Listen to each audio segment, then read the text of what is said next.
करी गई अंत में नागिन की फुंकार, लगी कांपने कई कई जग डगमग भय विचार। पलटा खायो समय ने सब पलट गई तकदीर, दोनों ऐसे मिल गई भई सरकरा चीर। अब दोनों ऐसे मिल गई जैसे दूध में चीनी घुल जाती। कैकेयी ने दासी के हाथ अपने हाथों में ले लिए, बहन आज हम समझ पाए कि तू मेरा भला चाहती है और मैं ही तुझसे भला बुरा कह रही। चंद्रकला श्रवण कुमार के माता पिता अंधे थे। क्षमा चाहेंगे, समय का थोड़ा अभाव है, अति संक्षेप में आपको बता दूं। श्रवण कुमार के माता पिता, श्रवण कुमार की मां जो थी वो दशरथ की बहन थी, चंद्रकला दशरथ की बहन थी। श्रवण कुमार के माता पिता अंधे क्यों हो गए?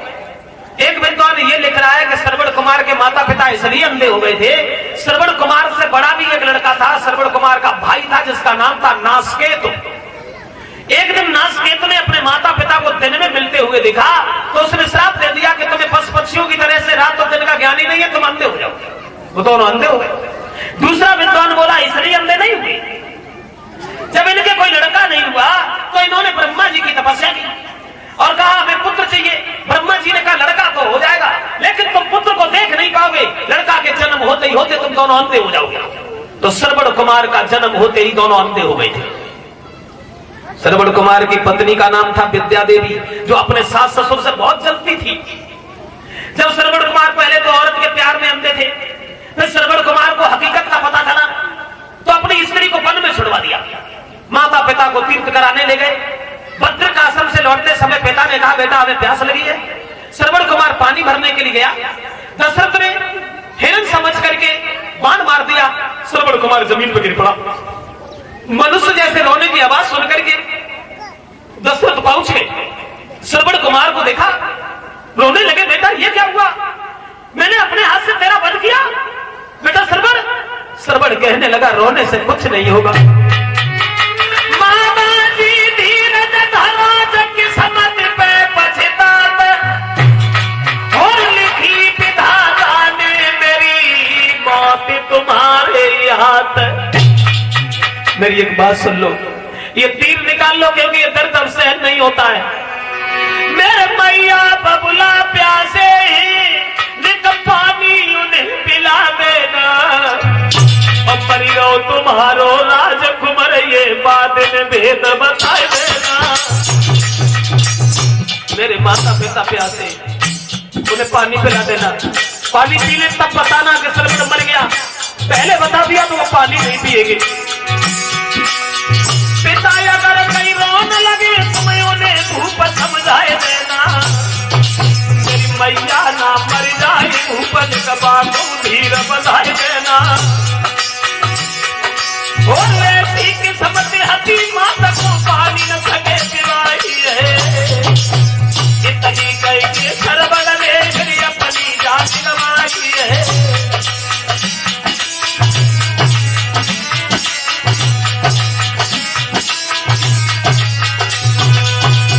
श्रवण कुमार खत्म हो गया। दशरथ रोते हुए चल देते हैं। पैरों की आवाज सुन करके अंधे पिता समझ गए, लगता श्रवण आ गया। बेटा कितनी दूर था पानी, तुमने तो आने में बहुत देर कर दी। लेकिन वो बोले नहीं, कमंडल आगे बढ़ा दिया, जवाब दिया बेटा श्रवण तुम बोल क्यों नहीं रहे हो? तुम बोलोगे नहीं तो मैं पानी नहीं पीऊंगा। बोलो कुछ तो बोलो श्रवण। दशरथ कहने लगे क्यों सरबड़ सरबड़ कहीं कहीं की तुम दोनों रहे कुमारी। दशरथ से हत्यारे ने डालो बेटा कुमारी।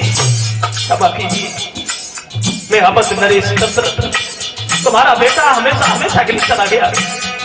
महाराज मरो बेटा अब तेरो है, और मामा के हाथन से मरो भाई विचारो है। कोई सुन दशरथ की बात तो उधर भी बह गिर गए। कोई सुन दशरथ की बात तो उधर भी बह गिर गए।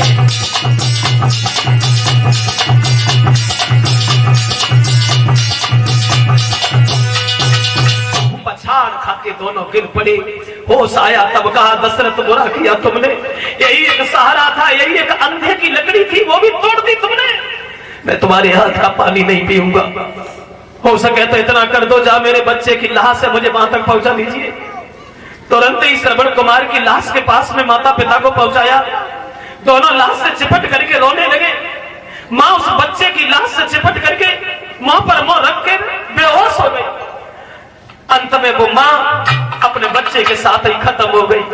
जब माँ मर गई, अंधे पिता कहने लगे धन्य है तुम्हारी जैसी माँ को जो अपने बच्चे के साथ ही चली गई। तो अब मैं ही दुनिया में किनके सारे जिएंगे, चलो मैं भी आ रहा हूं। कोई बेटा के दुख में मारी उन्होंने कंठ कटारी, मरने से पहले दशरथ से एक बात अरे उचारी। माँ एक तरफ मरी पड़ी है, बच्चे की लाश एक तरफ पड़ी है। तड़प करके अंधे को भी गिर पड़े और बोले अवध नरेश दशरथ, आज बेटा के दुख में मैं मर रहा हूं, लेकिन जिस दिन तुम मरोगे तब तुम भी अपने बेटा के दुख नहीं मरोगे।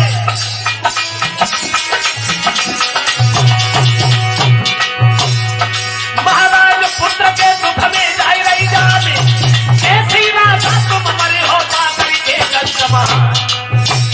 उनको इतनो दे यथराप पुत्र तक जानी गवाई नहीं, उनको इतनो दे यथराप पुत्र तक जानी गवाई।